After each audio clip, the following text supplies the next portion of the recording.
আসসালামু আলাইকুম ভাই বন্ধুরা, কেমন আছেন আপনারা সবাই? আশা করি কি সবাই ভালোই আছেন, কিন্তু আমি ভালো নাই ভাই। টাকা টাকা একটা এমন বস্তু, এমন জিনিস, টাকার লেগে আমরা বিদেশ আয়া পড়ে গেছি। আমরা তো কোনো টেনশন নাই, গাড়ি চলাই, 1 মাস 2 মাস পরে পরে ঘরে যাইতে পারি। যে ভাই বন্ধুরা কেরালা আয়া পড়ে রয়েছে, তামিলনাড়ু আয়া পড়ে রয়েছে, ব্যাঙ্গালোর হায়দ্রাবাদ 1 বছর 2 বছর 3 বছর পরে পরে ঘরে যায়, তাদের মনে কত কষ্ট। চিন্তা করছো কোনোদিন? ওইটা দেখতে নিজের রূপে ভাববা, তাদের চিন্তা নিজেই মন পাইবা। এলে কই ভাই বন্ধুরা, টাকা চিনো, টাকা ওহানাও টাইম আছে। টাকা না চিনলে কোনো কাম হবে না। কাম করো, টাকা জমা করো, টাকাটা চিনো, উল্টা পুল্টা খরচা করবে না ভাই। বুঝাও না খরচা করো, পরে গিয়া পস্তাতে না লাগে।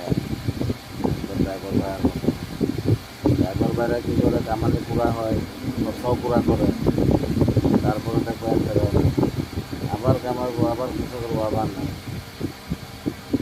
আমরা হাত খোলা, কামানি মোটা, খরচা মোটা, আমরা টাকা বাঁচাতে পারি না।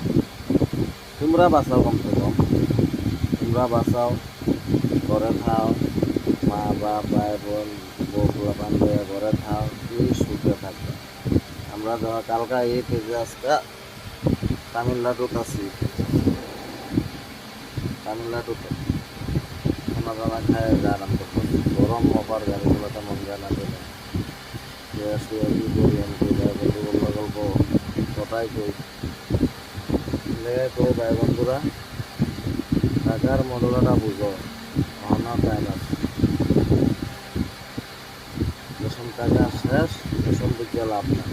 অন টাকা আছে, অন বুঝো, কামে দিব, পরে বুঝলেও কাম হবে। ঠিক আছে ভাই বন্ধুরা, আমার মনে দেহ কত দুঃখ। হালকা ঈদ,